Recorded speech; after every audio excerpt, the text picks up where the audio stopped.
சித்தர்கள்ட்ட போய் ஐயா என்னை காப்பாற்று இது விட்டலாச்சாரியார் படம் இல்லை.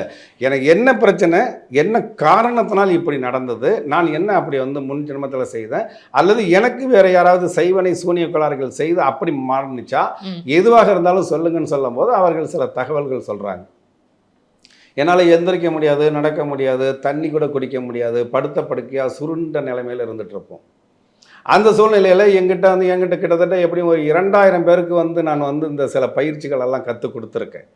அதில் உண்மையாக விசுவாசமாக இருக்கக்கூடியவர்கள், நான் சொன்னதை செய்யக்கூடியவர்கள்னு சொல்லி ஒரு சில குறிப்பிட்டவர்கள் தகவல் தெரிஞ்சு உடனே பார்க்கும்போது இன்ன மாதிரியான பூஜைகள் பண்ணுங்கன்னு சொல்லி அந்த பூஜைகள் செய்ததற்கு பிறகு தான் இன்ன மாதிரியான மருத்துவத்தை நான் எடுக்கணும்னு சொல்லி, மருத்துவம்னா ஆங்கில மருத்துவம் இல்லை,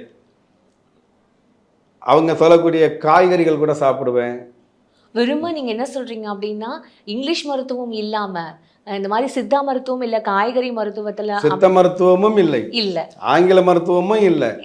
இன்னும் சொல்ல போனா அவங்க என்ன பண்ணுவாங்கன்னா, மருத்துவமே இல்லைன்னு இருக்கிற வெஜிடபிள்ஸை இப்படியெல்லாம் சாப்பிடணும்னு சொல்லுவாங்க. நான் சாப்பிடுவேன். அது சாப்பிட்டே நீங்க இந்த 15 நாள்ல நீங்க 30 கிட்டத்தட்ட அதிகபட்சம் 60 நாள்ல நான் நல்லா ஆயிட்டேன்னு சொல்லி ரிப்போர்ட் எடுத்திருக்கேன். இப்போ நாளைக்கே நீங்க இல்லைங்க, இந்த நான் இப்போ கேமராவை எடுத்து நான் அவங்க வீட்டுக்கு வரேன், அந்த எடுத்த ரிப்போர்ட்டினுடைய டாக்குமெண்ட்டையும் எனக்கு காமிங்க, அந்த டேட்டு நான் பார்க்குறேன், பிரச்சனை இருக்குன்னு சொன்னதை.